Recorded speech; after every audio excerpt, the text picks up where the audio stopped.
অবশ্যই উচিত ইসলামী রাজনীতিতে অংশগ্রহণ করা। সেটা কোন সুরতে হবে সেটা আলাদা আলোচনা, সেটা কিভাবে হবে সেটা আলাদা আলোচনা, কিন্তু পলিটিক্যাল ভিউ এবং ভিশন থাকতে হবে। যেইভাবে আমরা মসজিদ, মাদ্রাসা, মক্তব এই বিষয়গুলো পরিচালনা করি, যেইভাবে আমরা নামাজের ইমামতি করি, যেইভাবে আমরা ওয়াজ মাহফিলের প্যান্ডেলে বসি, যেভাবে আমরা লেকচার দেই, যেভাবে আমরা মানুষকে নসিহত করি, এইভাবে আমাদেরকে অর্থনীতি, শিক্ষা, সংস্কৃতি এবং রাজনীতির দায়িত্ব নিতে হবে। নিতে হবে কি না? নিতে হবে। এবং এই দায়িত্ব নেওয়ার সবচেয়ে যোগ্য মানুষ তারাই যারা ওলামায়ে কেরাম। এই দায়িত্ব নেওয়ার সবচেয়ে যোগ্য মানুষ কারা? ধরেন এখানে 10 জন, এটা আরেকটা আফসোসের কথা ভাই, এই অংশটা বুঝতে হবে। এখানে ধরেন 10 জন ভাই বসে আছেন, কেউ আলেম নন, জেনারেল লাইনের ছাত্র, তালেবে ইলম নন, আমরা তালেবে ইলম বলতে যা বুঝাই সেটাও নন। আর 2 জন ভাই আছেন আমাদের এখানে আলেম, মাশাআল্লাহ। নামাজের আজান দেয়া হলো, একামত এবং ইমামতি হবে। তো একামত, আজান এবং ইমামতি এই 3টা কাজ কি আমি ওই 10 জন ব্যক্তিকে দিব না ওই 3 জন ব্যক্তিকে দিব? 3 জনের একজন হয়তো আজান দিবেন, একজন হয়তো ইকামত দিবেন, বা যিনি আজান দিবেন তিনি ইকামত দিবেন, আর একজন ইমামতি করবেন, তাই না? তাহলে আমি মসজিদের মধ্যে ইমামতির দায়িত্ব কেন জেনারেল ভাইকে দিলাম না? কেন ওই ভাইকে দিলাম না? কারণ আমি জানি তার তেলাওয়াতে ভুল হতে পারে, তার কেরাতে ভুল হতে পারে, কেরাতে এমন ভুল হতে পারে যে অর্থ পার্থক্য হয়ে যাচ্ছে, অর্থ বিকৃত হয়ে যাচ্ছে, হতে পারে। তো স্বাভাবিক, এটাই হবে হয়তোবা, ইল্লা মাশাআল্লাহ। এটা চিন্তা করে নামাজ বাঁচানোর স্বার্থে, ওই ওয়াক্তের নামাজ বাঁচানোর স্বার্থে, মুসল্লিদের নামাজ যেন নষ্ট না হয় এই স্বার্থে, এবং শরীয়ী হক আদায় করে আমি একজন আলেমকে সামনে এগিয়ে দিলাম, তাই তো? কিন্তু এই কাজটা আমি শিক্ষানীতির মধ্যে করছি না, এই কাজটা আমি ইসলামী অর্থনৈতিক ব্যবস্থা বা রাষ্ট্রীয় অর্থনৈতিক ব্যবস্থার মধ্যে করছি না, এই কাজটা আমি সমাজনীতির মধ্যে আনতে পারছি না, এই কাজটা আমি রাষ্ট্র ব্যবস্থা আনতে পারছি না। যেই কিছু অযোগ্য মানুষকে আমি ইমামতির দায়িত্ব দিলাম না, তাদের চাইতেও 1000 গুণ অযোগ্য মানুষকে আমি রাষ্ট্রের দায়িত্ব দিয়ে বসে আছি। এটা আফসোস না? এটা আফসোসের বিষয় না? মনে করেন আমি এখানে বসে আছি এবং আমাদের ওস্তাদরা এখানে বসে আছেন, আমি তো নিজেই কখন ইমামতি করতে যাব না। কেন যাব না? এখানে আরো যোগ্য মানুষ আছেন, তাই তো? তাহলে আমাদের মধ্যেই যদি এভাবে আমরা এড়িয়ে যাই, আমরা যোগ্য মানুষকে সামনে ঠেলে দেই, কিন্তু রাষ্ট্র চালানো একটা বিশাল কাজ, যার মধ্য দিয়ে 16 কোটি মানুষের ভাগ্য নির্ধারিত হচ্ছে। মানে ভাগ্য বলতে বোঝাচ্ছি ভালো মন্দ, জুলুম, ইনসাফ, এই বিষয়গুলো নির্ধারিত হচ্ছে না রাষ্ট্র ব্যবস্থার মধ্য দিয়ে। তো এই দায়িত্বটা আমি আবার কিছু অযোগ্য মানুষের হাতে দিয়ে নিশ্চিন্তে বাসায় গিয়ে ঘুমাচ্ছি। এটা তো আমাদের একটা অদূরদর্শিতা না? এই জন্য আমাদের সবাইকে একটা পলিটিক্যাল ভিশন এখন রাখতে হবে। আগে যা হয়েছে হয়েছে, যখন যেটা বুঝি নাই, এখন মসজিদ, মাদ্রাসা, মক্তব যেভাবে আমরা চালাই সাফল্যের সাথে, সেইভাবে আমরা সমাজ চালাবো ইনশাআল্লাহ, সেইভাবে আমরা ইনশাআল্লাহ অর্থনীতিও চালাবো, ইনশাআল্লাহ আজ হোক আর কাল হোক রাষ্ট্র চালাবো ইনশাআল্লাহ।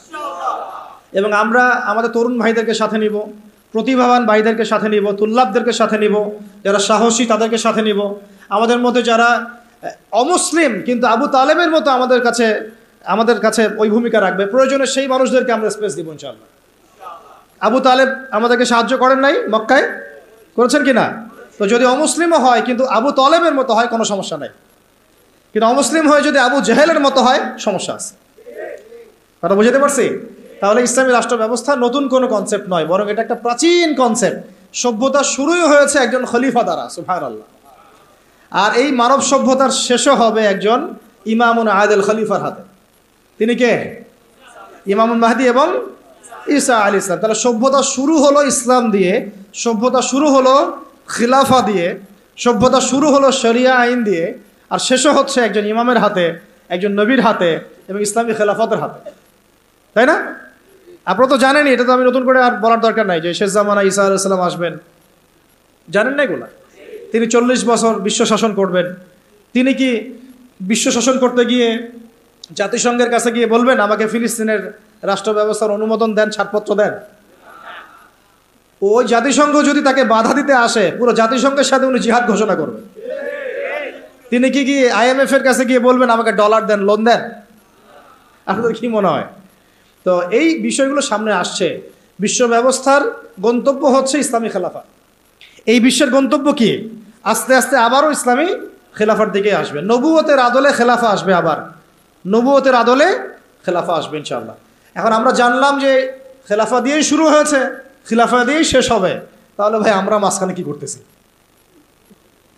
আমরা আমরা মাঝখানে আসলে কি করতেছি? তাহলে আমাদের এই পলিটিশিয়ানদেরকে কে বুঝাবে বলেন? কার এই ক্ষমতা আছে তাদেরকে বুঝায়? কিছু বিষয় আছে, কিছু মানুষ বুঝতে চায়, কিছু মানুষ বুঝতে চায়, আর কিছু মানুষ তো বোঝার কোশিশও করে না।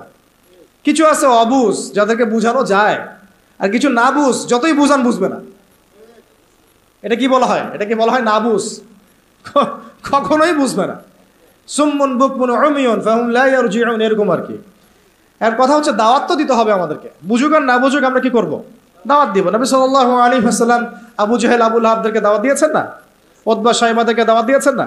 তারা কেউ মেনেছে, কেউ মানে নাই। ওমর রাদিয়াল্লাহু আনহু দাওয়াত কবুল করেছেন, হামজা রাদিয়াল্লাহু আনহু দাওয়াত কবুল করেছেন, খালিদ বিন ওয়ালিদ দাওয়াত কবুল করেছেন। কিন্তু দেখা গেছে আবু জেহেল, আবু লাহাব, উতবা শাইবা, আশনাক বিন শরীকেরা দাওয়াত কবুল করে নাই। কিন্তু আমাদের দাওয়াতটা সব মহলেই প্রচার করতে হবে। আল্লাহ পাক আমাদেরকে বোঝার তৌফিক দান করেন।